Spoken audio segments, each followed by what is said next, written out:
thank you so much for being here. I think we're going to start right in on, because this tells you exactly why we're here. What we're going to start with is that I'll tell you why I wanted to write the book, and then Robert's going to tell you why he wrote the book, and then we're going to read from 2 chapters, one called Two Brothers Sitting Around Talking About Acting, and another one called On Acting, the Butler Speaks. But anyway, so I'll start right in on that. I first met Robert in 1983, shortly after I arrived in Los Angeles. I got a role on the Benson Show, playing his friend and next-door neighbor. Upon completion of the table read, we took a break. I went for a cup of coffee. Robert approached me and said, "John Wesley, it's an honor to work with you." I was embarrassed. I quickly retorted, No, it's my honor. It's my honor to work with you." He said, "No, I like the way you speak, and you can talk like that here." I suddenly felt a profound sense of validation, and that was the beginning of a long relationship. In 1992, I married Candy Brown, who was the sister of Robert's wife, Donna Brown. He then became my brother-in-law and closest ally. Over the years, we've discussed everything from world affairs to art, family, philosophy, politics. But we spent quite a bit of time talking about the black man as an artist, which started with self-examination and empowerment. I became so fascinated by these conversations in this area, I began testing Robert's ideas. This meant heated debates. At the time, I thought we had a generational problem.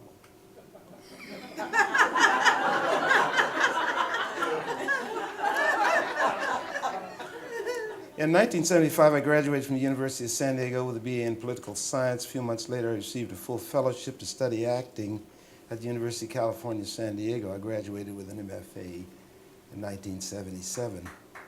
Hey, cut that out. The curriculum for the actors' training included Shakespeare, Chekhov, Stanislavski, as well as contemporary playwrights Arthur Miller and Tennessee Williams. Robert or I played devil's advocate on any given issue, the point being, I wasn't listening.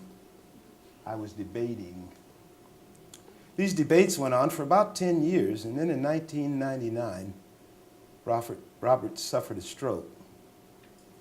I went through it with him. From the time it happened through the recovery, and subsequently, we began to travel together so I could be there to assist him.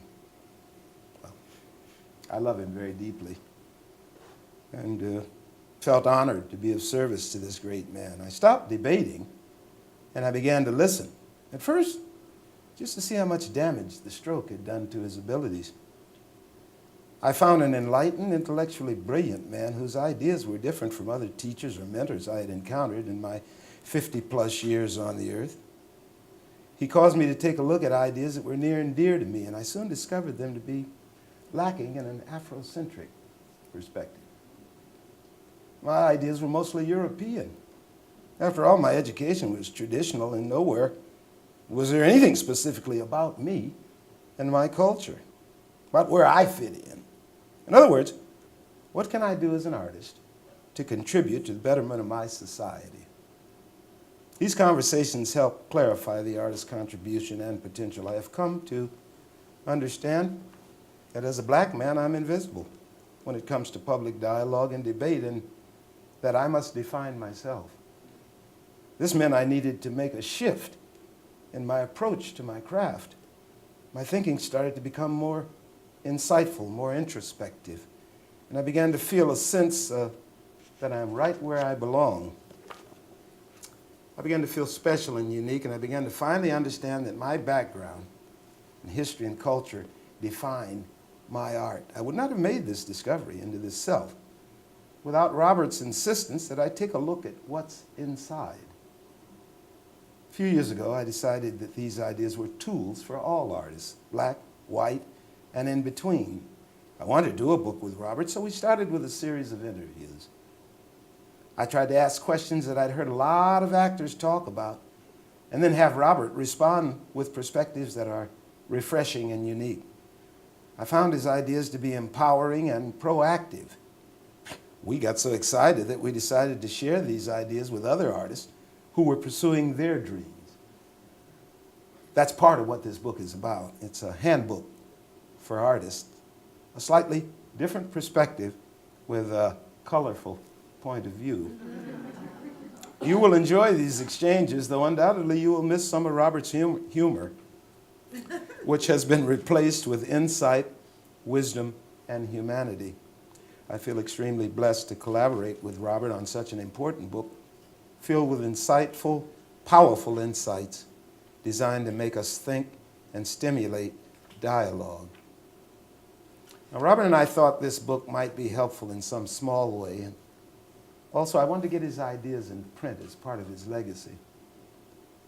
The great thing is about these ideas, if they don't excite you, you're under no obligation to pay any attention to them. Now, if I remember correctly, that's exactly what Stanislavski said. And finally, this book is my homage to one of our national treasures, Robert Guillaume.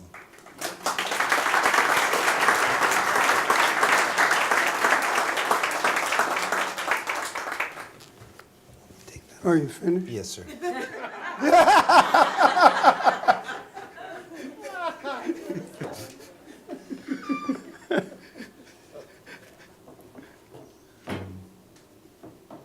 Now I'll try to explain why I wanted to be part of this book. I find frequently that when you write something, the essence of writing is rewriting. Because unless you rewrite, you have nothing. I mean, because you go back 2 weeks later, you read it, and you go, what the hell? What was I talking about? What did that mean? You have no idea, and it's perfectly good English.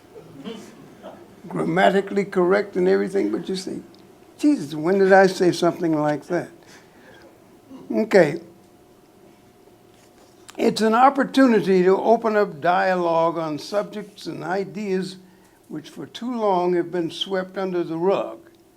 Because when one articulates an idea that is contrary to the publicly accepted ideas about how one behaves in public, the trains of thought that you are forced into are automatically disruptive conversations.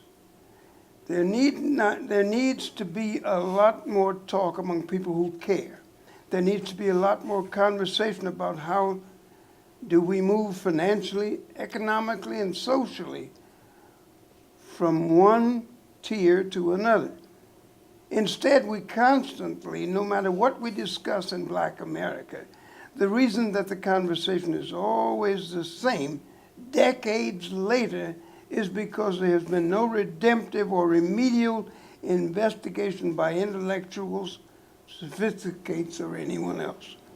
We constantly accept the opinions of people who don't necessarily have the advancement of our diversified politics.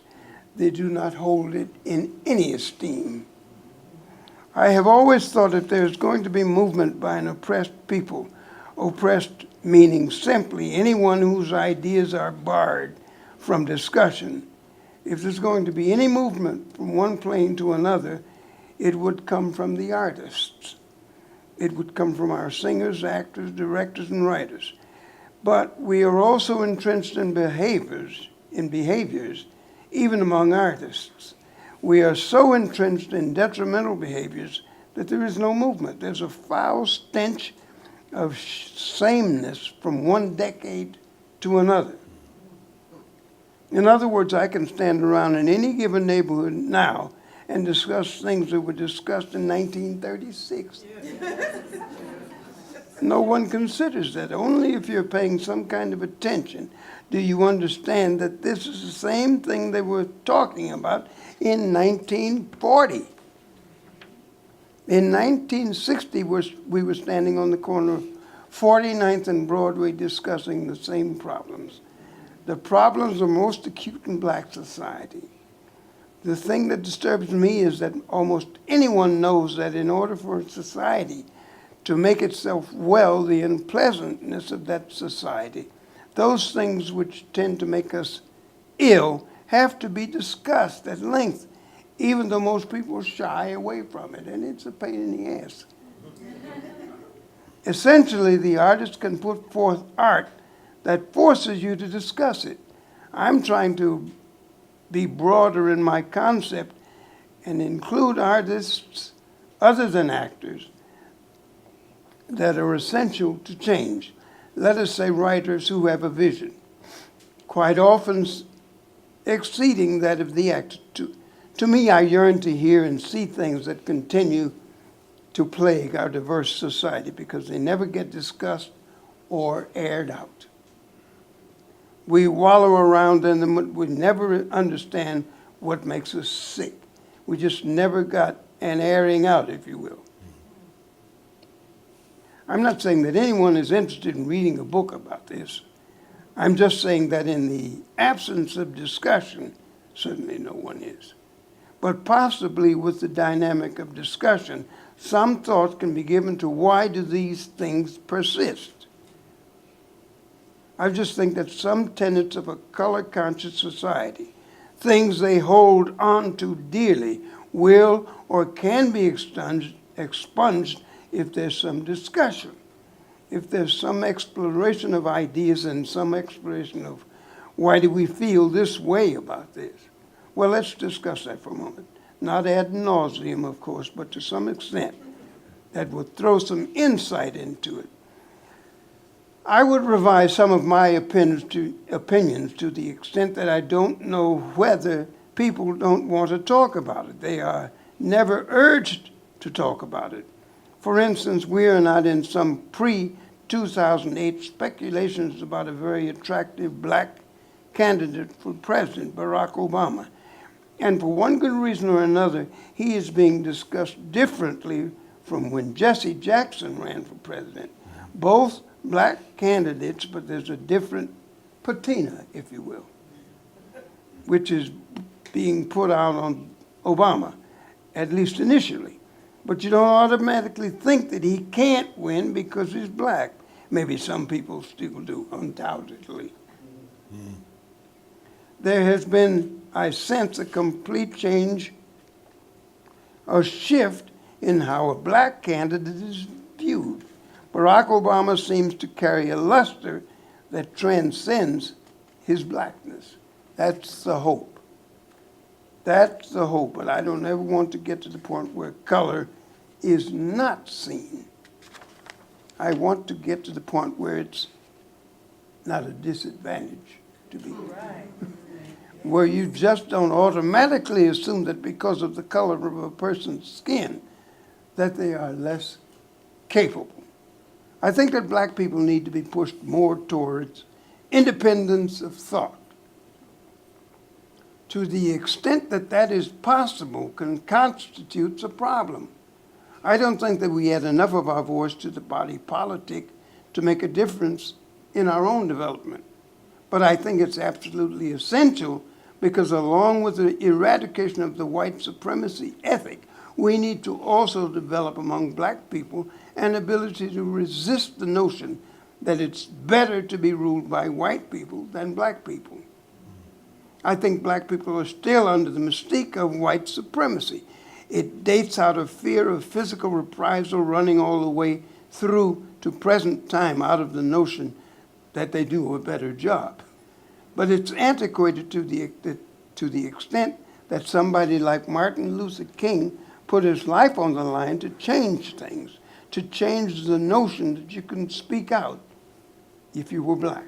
He put his life on the line and indeed paid the ultimate price for speaking out. We must no longer fear the reprisal for opposition to ideas that we don't agree with. That's the dessert for being in a diverse society. But you have to contribute. That's one of the principal reasons for the book.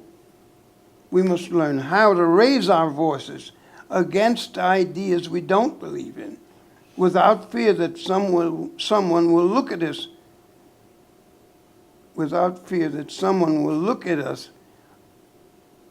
See, there's what I was saying.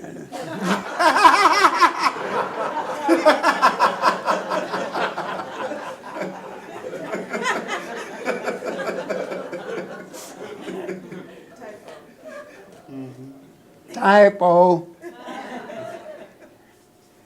Where was I? Without fear that someone would look at us.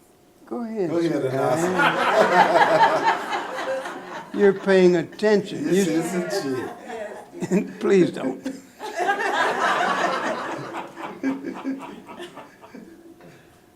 What is it? I don't agree that despite the success of your societal constructs, despite the success of all that, I can still harbor my own opinion. And you must know that. I have noticed that everyone agrees with black people on full equality. I haven't noticed that everyone has embraced that concept, but certainly black people must embrace that concept, full equality. And that means I can be wrong, but it's still what I believe. I was independent, but it's not to put a heroic imprint on it. My grandmother called it stubbornness. She thought that I was just stubborn. You little bastard.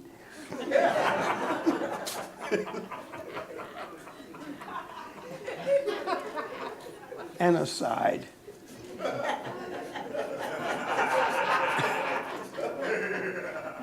Stubborn in school for one reason or another. But it also meant that we were going to have to approach this guy with a different construct.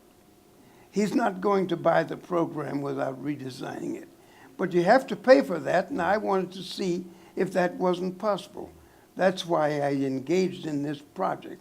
I want to see if it's possible to really get people to think independently, no matter what I say or anyone else says. And there you have it. Two brothers, 77.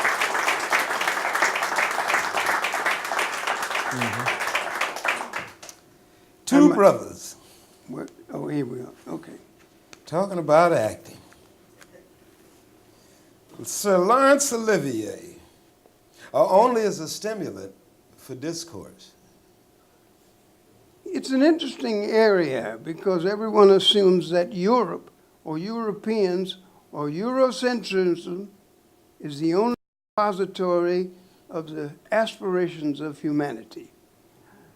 I've always been uncomfortable with that I, as an African American or an American of African descent, was carrying unnecessary baggage, blackness.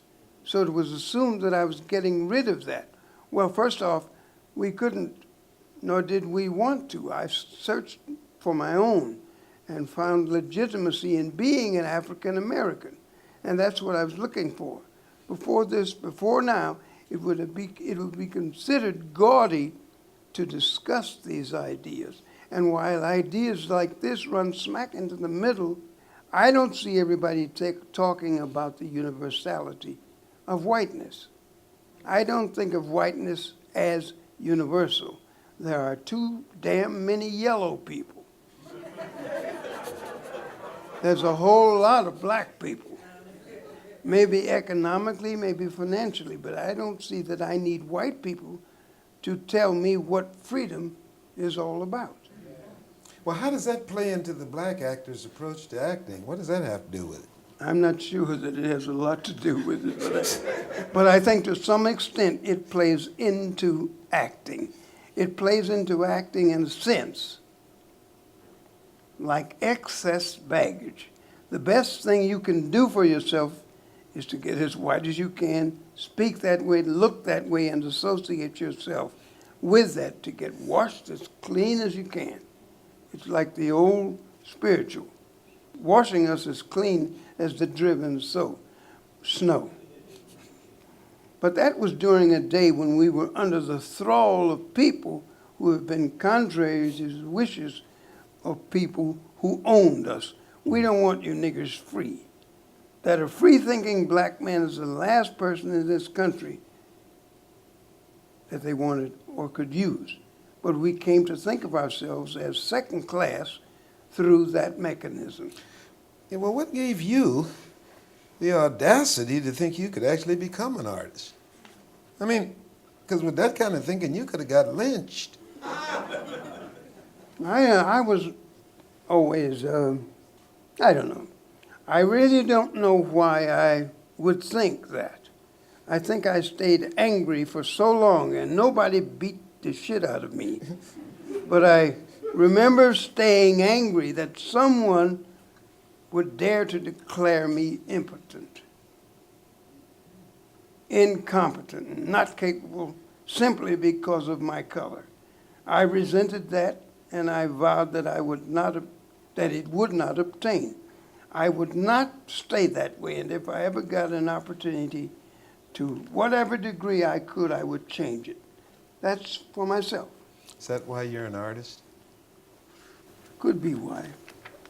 Like we said before, I always thought, even early on, I always thought in terms of how do I do one thing better than I did before. When I was in the choir as a kid, I was always obsessed with how could I do this better. It was never a lark for me. It was never as easy to me as it was for other people. I wish it were as easy for me as it seemed to be for them to sing. Let us say, they seemed to be singing out of sheer joy. And I wished I had that, but I could not approach it in any way other than worrying about how to make it better from one time to the next. Well, this was your road to getting better, though, right? Well, that's the road I took. That doesn't mean that I'm better than anyone else or that I'm a greater artist. It simply means that I always thought, what can I do that's better? I was unable to do it from sheer joy.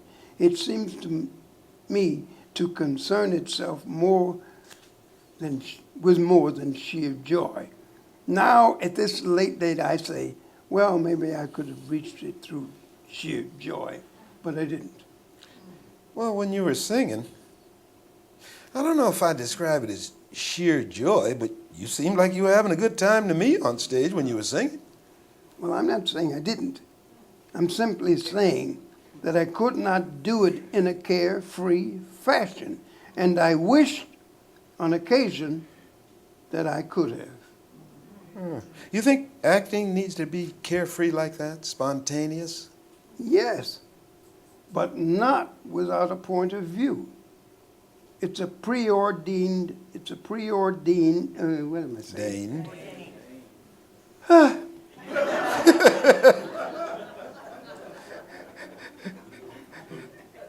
I keep remembering that I had a conversation with my good friend, PJ. Yeah.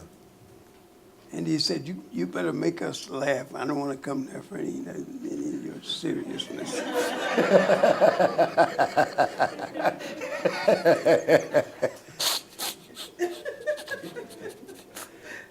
Yes, sir.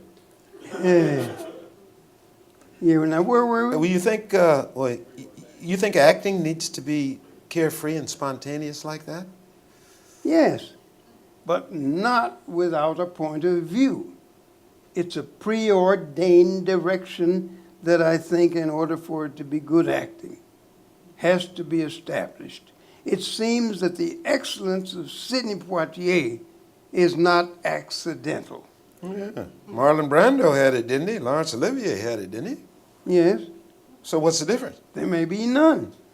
But Sidney, to me, represented an Africanness that might be hard to detect by someone who isn't African. But there was a sense of class that he had transcended the milieu in which he grew up. Times, if you will. I liked what he did, and I liked that he did not portray a second-classness about Africanness. He didn't deal in that at all, or at least it didn't seem to me that he did. He seemed to be perfectly capable with his African beauty, and I subsequently found that it was the equal of European beauty. He would not be anointed the same, though, for his Africanness, would he? I mean, although he's certainly been anointed. In other words, he's not in the same league with Laurence Olivier, is he? Unquestionably, as I see it. I'm not saying that everyone would agree with me, but I hope they would, but they may not. But that's of little concern. Well, the day I met Marlon Brando, he agreed with you. And I think that Sidney would agree that Marlon Brando was one of the greatest actors of his generation. But this notion of him being the greatest is something that they use in the press to snag readers. People talk in terms of one artist being greater than another, and it's not necessarily useful because to compare artists is not a business that people ought to be engaged in, I don't think. I was asking you, when did you...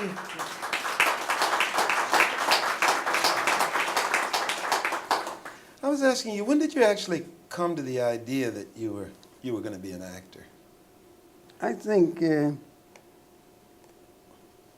acting is ultimately entertainment, but to do it from the perspective of entertaining people does not necessarily lead you toward the truth of what it is you've been entrusted to do. I don't think it's entertainment in that sense. The actor is not in the entertainment business. The actor has a different task. He's been commissioned to invest what the writer has put down on paper with a sense of truth. If it's simply about entertaining, you may get a short-sighted view of what the writer asks you to do. You could get a short-sighted view of what acting is, couldn't you? I mean, if acting is being, that is. Yes, if you come from that point of view, if that's what it is to you, then you have to view it with a sense of accuracy and truth. If you're being asked to play someone who is a homeless person, you would be well advised to keep out the tap dancing. Yeah. You know, I thought acting for a long time was about entertaining. I mean, in the sense that I needed that element to make you like me somehow. I was aware that other people didn't seem to be preoccupied with that, but for me, I thought that's what I had to do in order to obtain gainful employment. Surely you've learned differently. I hope. It's a question of trying to fully understand what the writer asked you to do. I think some of this, Robert, you can really help us out here. As a young boy, I grew up with Mantan, Moreland, Step and Fetch It. These guys were always entertaining me. They made me laugh all my life. Rod Chester and Jack Benny.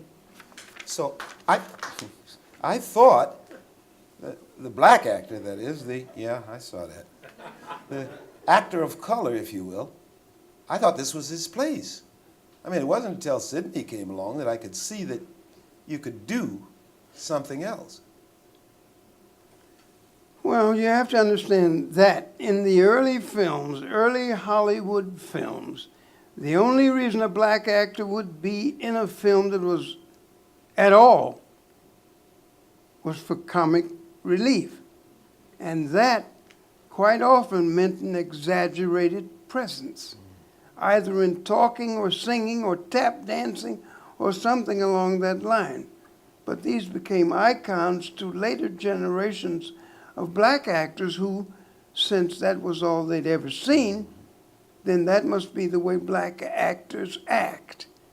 Long after that need had gone out of films, they were still doing these exaggerated accents. But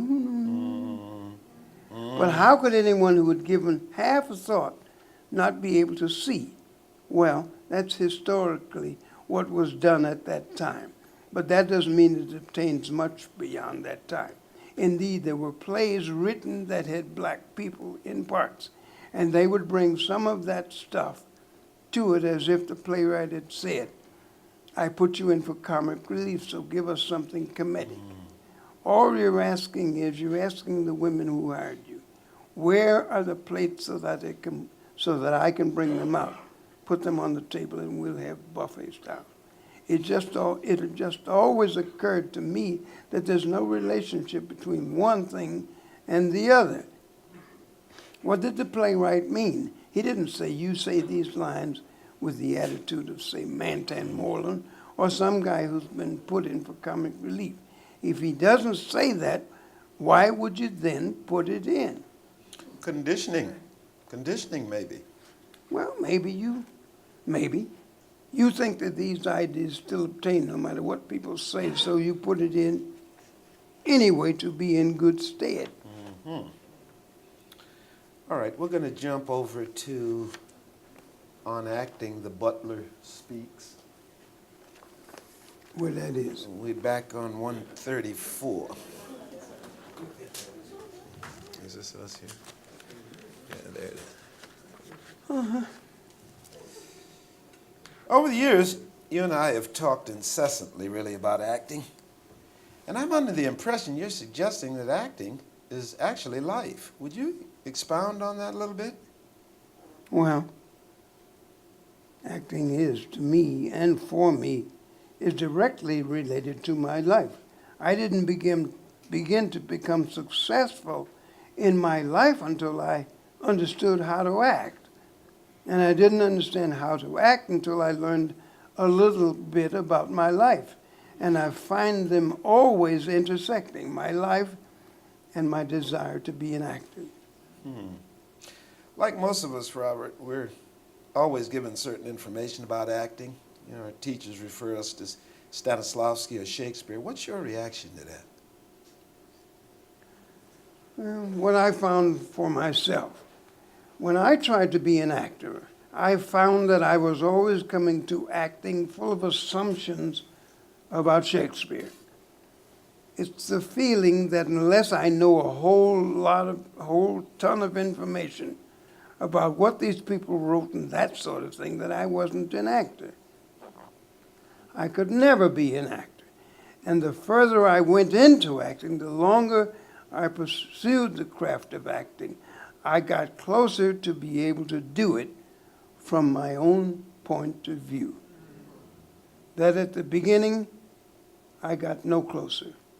I only began to understand acting for me when I tied everything to myself and to my background and to my own sense of life and truth. I found all my truths emanating from what I experienced, which I think is essential to the craft. I had been told that my background was of no value to me. I couldn't use it anywhere. The longer I was at it, though, I found just the opposite to be true. That nothing made me more comfortable than just trying in some way to be myself and not worry so much about what it took to say something that was on a printed page. So, in other words, if you're talking to a young actor coming to learn, how would you counsel them? Well, first of all, it's not a conspiracy of any sort that I'm railing against. I would counsel anyone. First of all, I would try to shore up the courage of a black actor who seems historically to come at acting or anything like art in terms of trying to please someone. In other words, in terms of trying to entertain, when acting is in fact entertaining, it's not so much about the actor entertaining an audience. It's not so much about the actor entertaining.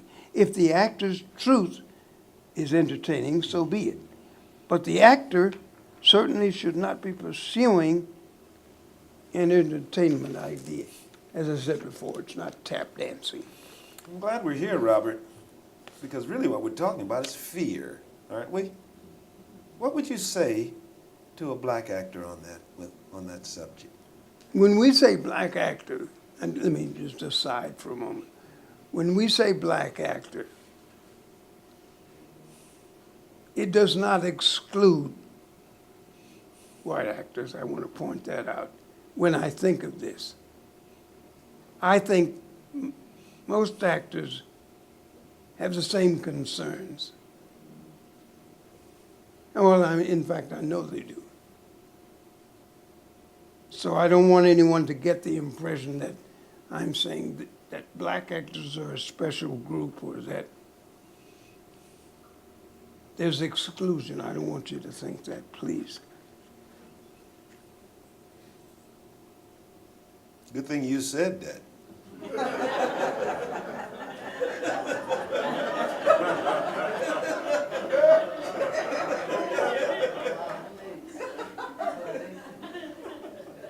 What can I say?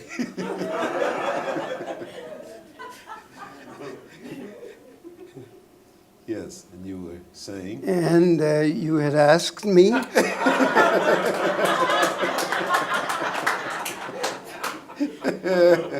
So in a sense, what you're saying is that when one gets hold of audition material, marry your truth to it. Tell it your way. One cannot, it seems to me, go wrong if one is in the pursuit of his own sense of truth as he sees it. Expound a little, if you will, on fear as it relates to what you've called the legacy of slavery. Oh, God. You mean we went into all this? Yeah, we did.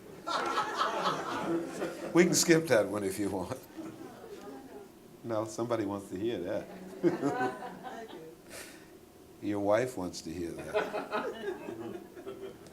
I think the reason why I talk a lot about actors and black actors, and I separate the black actor from the white actor only in the sense that the white actor does not have to wrestle with the ghosts of an inadequacy and a past in which he played too small a part. The white actor doesn't have to deal with that. He can see straight forward. He doesn't have to make a left turn over here and a right turn over there and an about face over here and an about face over there and go back over there. And he doesn't have to go back and forth and try to figure out what the hell this is all about. Language is language.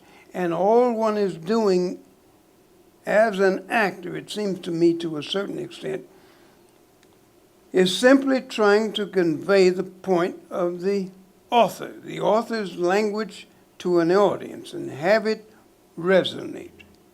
It seems to me that that is what you're trying to do. And to expound further on why I think there's a great deal of difference between what a white actor has to learn and what a black actor has to learn is because many black actors are still struggling with the effects of slavery. When I was expected, if you were black, when it was expected, if you were black, that you would not only play a role that your society demanded of you, but also to try to incorporate it into what you may have been assigned in a play, and quite often they were at odds. They don't necessarily make sense. I mean, if you wanted to play, let us say, a general or a military person, something about the role that you play in society as a black person may be at odds with the character of the military person you're being asked to play. And I think it's because of a certain fear that you will not be accepted. And that's why I make a distinction between what a black actor needs and what a white actor needs, because I think that weighs very heavily on black actors in terms of what you can or can't do. And we're accustomed to acting independently of what society says we ought to do or should do. Now, there's a question. I called you the other day. I was talking with another actor. We talked about art and commerce, and he talked about, and this goes to fear, that he wanted to get that job. That's why he was trying to please whoever was in the room. I mean, what would you have said to that individual? I would have said, wanting to get the job is one thing, but wanting to get it at all costs, therein lies the problem. One should not feel compromised in the endeavor To the extent that one feels compromised in that endeavor, it seems to me one runs the risk of being, shall we say, quote, wrong, unquote, or shall we say misguided, so that it isn't a question of getting the job at all costs. I mean, one, after all, is engaged in the pursuit of some kind of art. And when one is asked to abandon all sense of urgency of that art, it ceases to be art. In other words, you've lost all reason for being there. Mm-hmm. Something you and I talked about was the way he would get the job is by being fearless and doing what was comfortable for him, and more likely, he would have been the one they'd hire over someone else, well, let's say who got it right, because, well, I'd be trying to expound on this idea of fear and how it had inhibited his personality, but I see a lot of fear in the black community. One used to see far more of it than one sees now. I think that as an idea, it's beginning to fade. I mean, so that you have a lot of decent actors now who don't do it out of fear. They do it out of some sense of, this is the way I see it. Mm-hmm. You know, this would be instructive, Robert, if you shared with us the story of how you got Benson. Because in that story you shared with me, you were fearless. And you dealt with fear in a particular way. Can you tell us that story? To those who know anything about that show, it was about the person who bore the title of Butler. He was written against type by Susan Harris. It was really a spoof on soap operas. The character came out of the show Soap, which was a satire on soap operas. Come on, what's the matter here? She wrote a bunch of characters that were written against type. When I was asked to go audition for it, my agent at the time, Ruth Aronson, said, "I don't think you're right for the part, but go and see about it. See what happens anyway."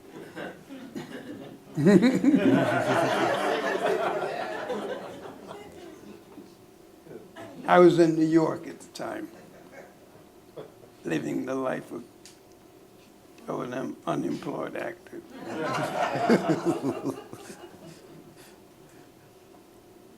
Go and see what happens anyway. And since there weren't a lot of opportunities for blacks, and it didn't come around often enough, so I went anyway. And it was supposed to be an ancient retainer. I didn't see any way I could pull it off. And furthermore, if I did pull it off, what would I be up against? I would be right over the pitfall of all the 30s and 40s actors who were obviously talented people, but who had fallen into traps of the black actors of that time. Fortunately for me, at that time, I had reached the stage in my own development as an actor, if you will, where I was able to toss ideas back and forth in my mind. And because I was doing this, I thought, I could play this several different ways. Trying to distance myself from people who had played servants before on the screen or in television or movies. So I was trying to distance myself. So I said, well, okay, if I don't do that, what will I do? I began to think of not smiling so much.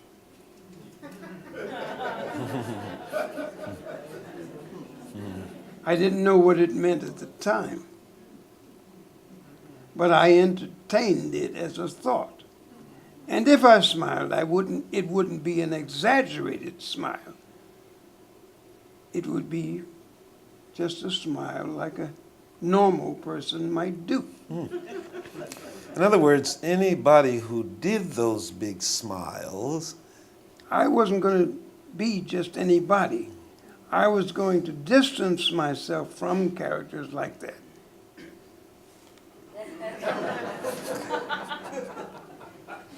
while they have had some currency during the 30s and 40s, I simply did not want to be a part of that. Not only because I thought it was demeaning, or might be demeaning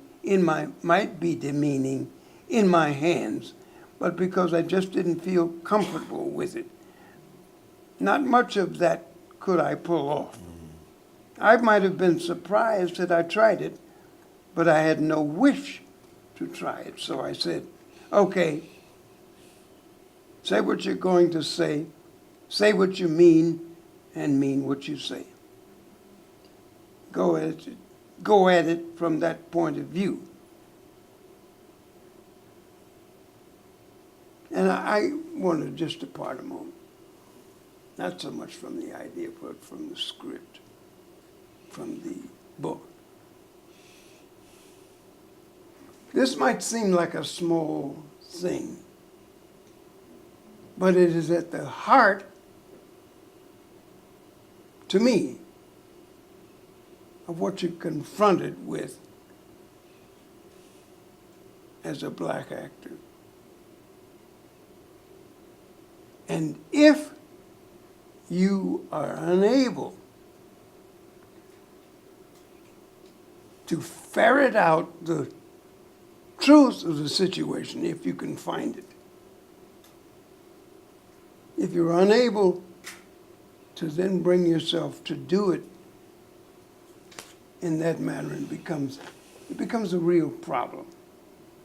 And you set, it seems to me, the cause of acting, and certainly black people, back. And there's no need to do that.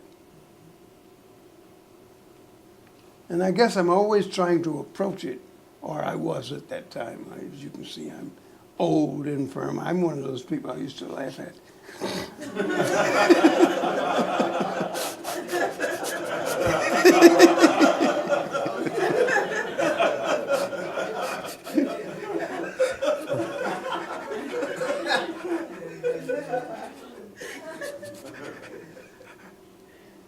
And yet my brain says, hey, you're 16 still.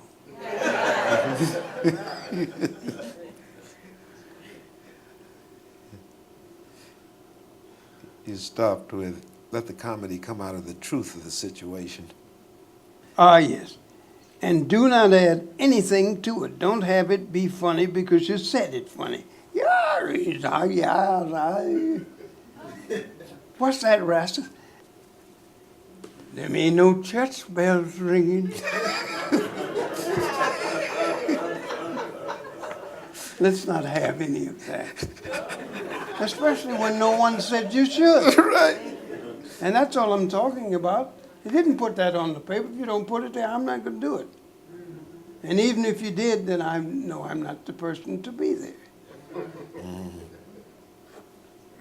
And it may seem like a small thing, but I predict that we're going to come to a time in this country when, stop, Robert, stop.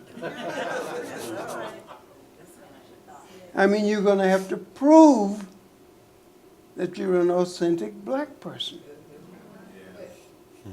And that would be hell on earth.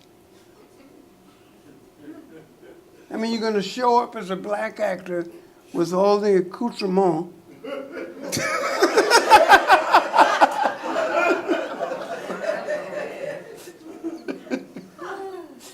And because you didn't say something in a certain way, people say, well, that's not authentic.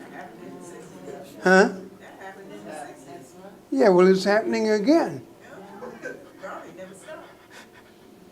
And I think it's just, well, what the hell? Vaudeville. You're not black enough. Right, you ain't black enough. Your nose is not wide enough. In other words, you don't remind me of the other. And isn't that frightening? We can laugh about it now, but Gee whiz. Yeah, I know PJ. Peter Jason, that's what PJ stands Yes, for. sir. Peter Jason.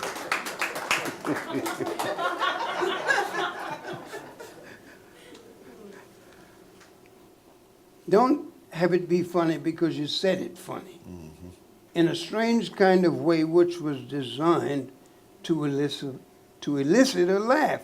It's conversation, as far as I was concerned, so I approached it with some of those things well grounded. And fortunately for me, I had been in the business long enough to have the courage to do it that way.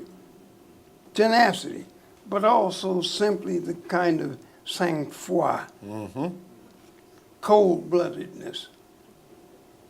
It's a certain ability to move from your initial thought and carry it out and finish it without being swayed one way or another. And I had reached that in my own development. In other words, it required a little bit of that. In good sitcom, you may say a line, and it may be very funny to you, but you don't reveal that, because to reveal it is to laugh at your own joke.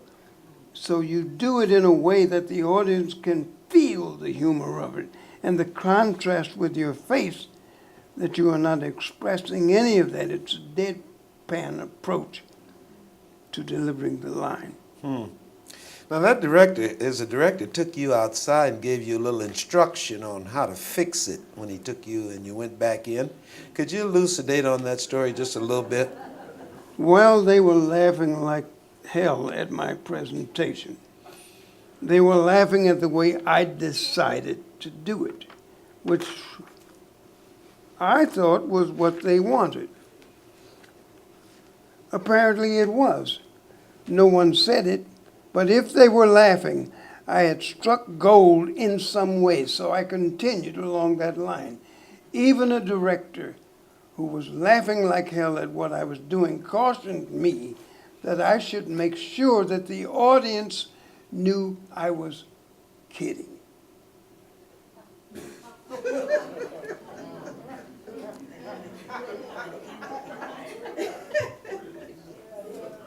And I didn't for one moment hesitate, because when you say that to an actor, it presents him with an opportunity to see if he can put it in. So,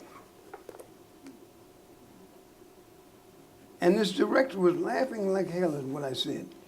And he wanted me to make sure that the audience knew, that I'm just kidding. Because she had written against character, against type, because this was a black man after all. And much like The Help, the film of today, black people acted in certain ways. And to bring something different to that upset people. And all of a sudden, what should have been clear under any circumstances became muddled with a sense of the truth.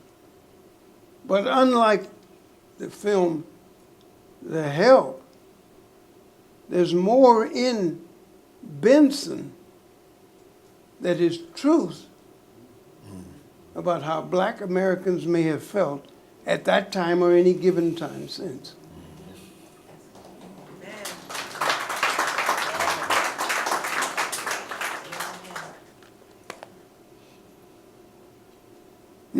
Okay, so I figured out in my mind how to try and put that into action because I wanted to please.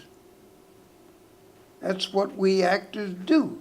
So well, they were laughing, and as soon as I put the suggestion in what I was doing, they stopped laughing.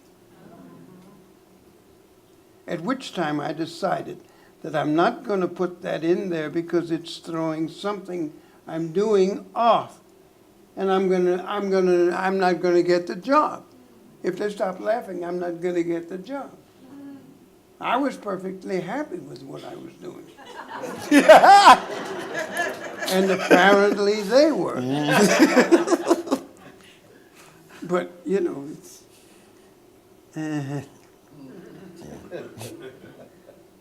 they stopped laughing at things that we agreed were funny. So I dropped his suggestion.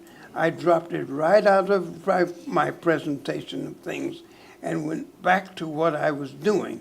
And what I was doing was I didn't care whether they knew I was kidding or not.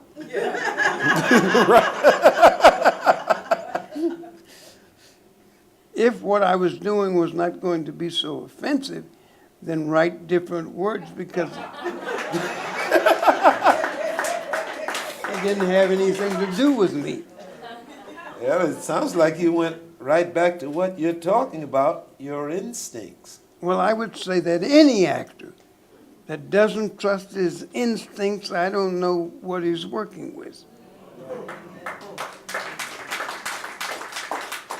He can't be working with anything that is going to ultimately be effective because anything outside of the instinct, I haven't thought this out, but anything outside of the instinct, it would seem to me to be artificial. I don't think that I really care much for actors who don't exhibit their instincts because it's a false kind of grid on which we're functioning, and I don't feel myself that I would be moved by it. I guess what I'm really getting at, really, is that sometimes it's okay to disagree with the director if it runs amok with what your instincts are and so forth. It's okay, isn't it? I mean, in fact, probably a good idea. Well, the thing is, in the best of all possible worlds, I would say that most directors want actors to bring their instincts. They want to be working with an actor's instinct because there's a vein of truth. Now, if you disagree with the actor's goal, so to speak, then you of necessity must get another actor. If the actor's sense of truth, to the extent that you can determine it, reviles you, then you must get another actor. I'm glad to hear you say that, Robert, because when an actor goes into a room at an audition, he should understand to some extent that he's bringing his approach in only for examination. The idea, there's more than likely to be some other actors coming in the room with their ideas.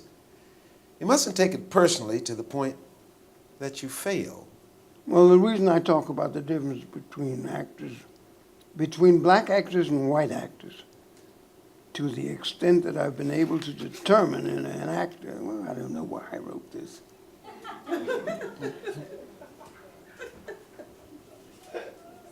And I'm not sure that I even wrote this.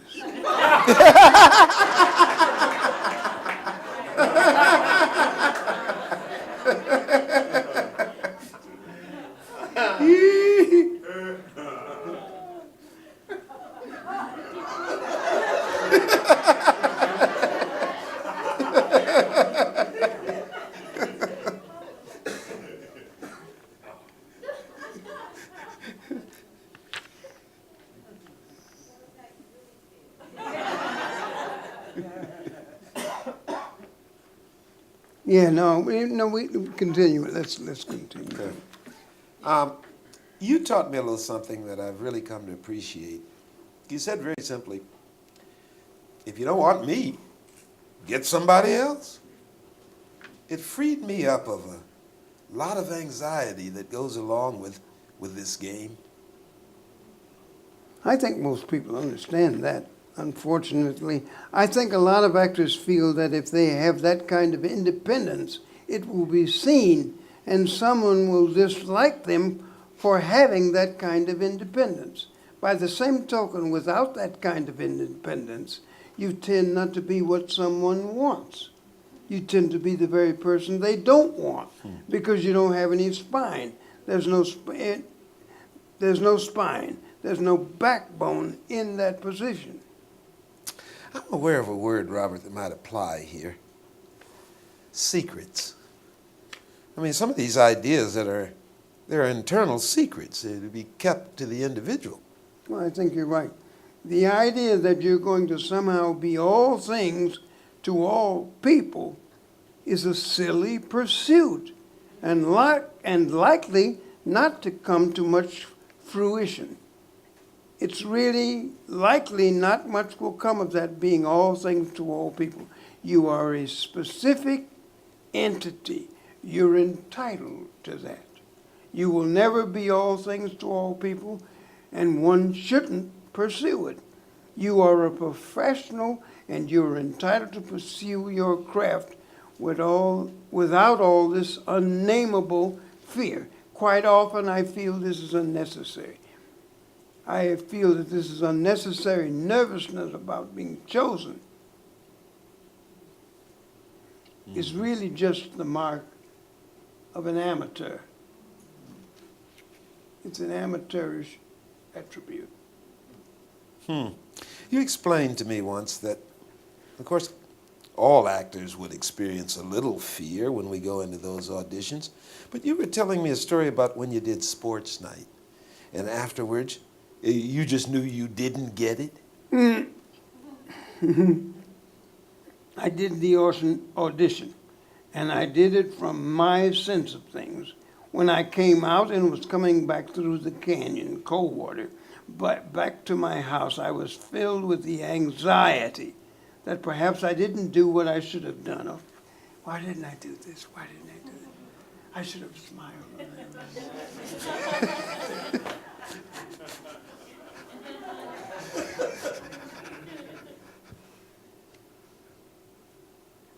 I was filled with anxiety that perhaps I didn't do what I should have done. Somehow I didn't nail it, and I had very specific things. I should have gone up there instead of down. Or I should have said this or done this instead of that. In the middle of it all, I was thinking about this fear that I hadn't done the right thing. In the middle of all this thinking about it, this fear that I hadn't done the right thing, my agent called and said, "They want you." Now, do you feel like a total bum? But that's what we act. That's what actors live for. And it's a glorious moment. And it's why we take the journey. But God, I was going through the tortures of the damned.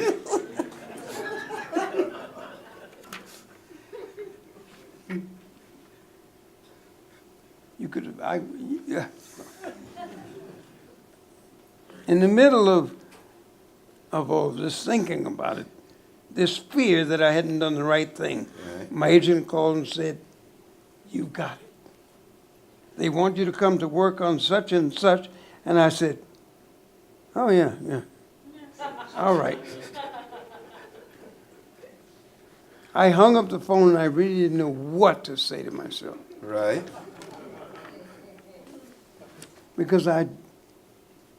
But unfortunately, I had disciplined myself to the extent that when I audition, I don't try to do a lot of things. And I'm comfortable at least in the audition with that. Of course, when I get outside, there's a lot of second guessing. You should have done this, you should have done that, if you should have sang this, I should have sang this part. But it's all nonsense. Because you have to trust whomever is auditioning you. And it's not that you do nothing, it's that you don't do a lot of extraneous bull. Things that alert an audience that you are acting instead of being. So you just hit on that word, acting is actually being. It's not a lie, it's more truth-telling, isn't it? I mean, you know, when you say acting, it conjures up pretending. I suppose a little of that element is there, but it's more truth in it. It's the examination of truth from the actor's point of view. It is. I mean, all the different ideas and notions that come up and emanate from the term acting. It is a personal thing. I think that over the years acting, too many actors had been, there's no real study behind it. It was just watching old movies and saying, if you're black, this is the way you act. And quite often in situations like that, you will hear people doing things that don't have anything to do with what's written on the page. You'll hear people go into exaggerated tones of voice and exaggerated rhythms that have nothing to do with what one sees on the page. They just see the term Negro servant and they start all this nonsense and say, well, there it is on the page. So you know from what they do if you're a black actor. Mm-hmm. For many years, even to this day, I have just rebelled every time I've seen it because it requires too much. It requires too much to do these things to the extent that it requires that much. The camera picks it up and says, here it is. And people viewing it say, what in the hell is he doing? Why is he doing that? Where is that written? I didn't see that on the page. But there you go. Well, I noticed that a lot of times some of us actors, in the context of improving the words, we fix them with our interpretation. I found it to be problematic, though. I guess I've learned that what's on the page is all that needs to be said. My own interpretation of it's unique enough. All that matters is that it is clear. Yeah, well, this is basically what I'm trying to get at, and it's so simple that it becomes difficult. It's so simple that it becomes difficult. So simple that it becomes difficult.